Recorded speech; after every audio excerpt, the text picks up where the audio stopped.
Hola a todos, sean bienvenidos nuevamente al canal de JC Relojes. ¿Qué pasa? Que tenemos nuestro reloj Casio Edifice, del cual ya tuvimos la reseña y dejo aquí arriba, pero en algún momento deseamos usar la función de cronógrafo, la cual vamos a encontrar con la posición correcta en este momento, manecillas a las 12 y por debajo dentro del parámetro de la carga de luz solar. Iniciamos con el botón superior. Aquí va a pasarse a las 12, después el segundero empieza de manera normal, después de un minuto pues una de las manecillas irá cada una recorriendo los minutos. A esto qué pasa si en algún momento lo iniciamos, pero vemos que las manecillas no se encuentran alineadas en su punto de las 12 o dentro del parámetro de la carga solar. Digamos que iniciamos y vean, la manecilla empieza desde aquí y los segunderos desde 10, entonces esto es de manera incorrecta. Lo que tenemos que hacer es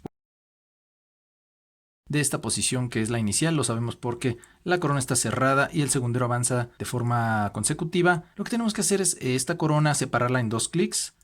Ahí está primero el segundo, dejar presionado por unos segundos el botón superior. Al hacerlo se darán cuenta que una de las manecillas va a girar de forma completa. Esto quiere decir que ya entramos a la programación. ¿Vieron ahí? Se giró. Vean, si lo presiono en este momento, la superior, gira la manecilla. Significa que ahí podemos modificar la superior. Si lo presionamos otra vez, significa que se mueve la inferior y podemos modificarla.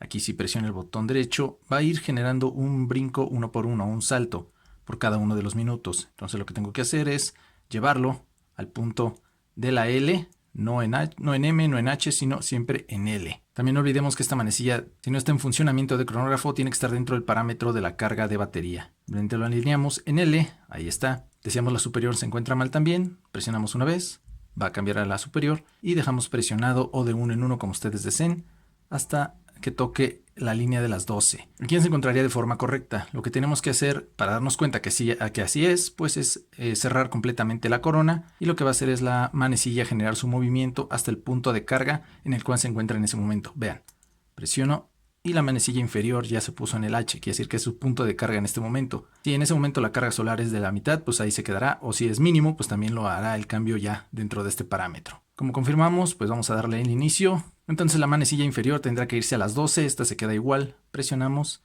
y listo. Ahí se encuentra ya de forma correcta. Iniciarán a correr los segundos, después de cada minuto, pues esta irá avanzando un minuto cada uno. Cerramos de igual forma y presionamos el botón derecho. Si está sin algún corte, pues la manecilla se va a regresar, presionamos otra vez y se regresa a su punto de origen. Me parece o espero que también esto pueda servir para replicarlo en algunos otros modelos de cronógrafo o de Edifice y poderlo ajustar de esa manera. Si tienen alguna duda pueden dejarlo en comentarios, ahí es un excelente foro para expresar su opinión, solo era centrarse en ese punto de este bonito Casio Edifice, ya que quise ampliarlo del video anterior que creo me faltó ese punto, pero bueno. Si les agradó dejen su like, compartan, eso ayuda mucho al canal. Quien no esté suscrito háganlo en cualquiera de los apartados, es rápido, es gratis. Así que también no les quito más su tiempo y nos estamos viendo en el próximo video. Hasta luego.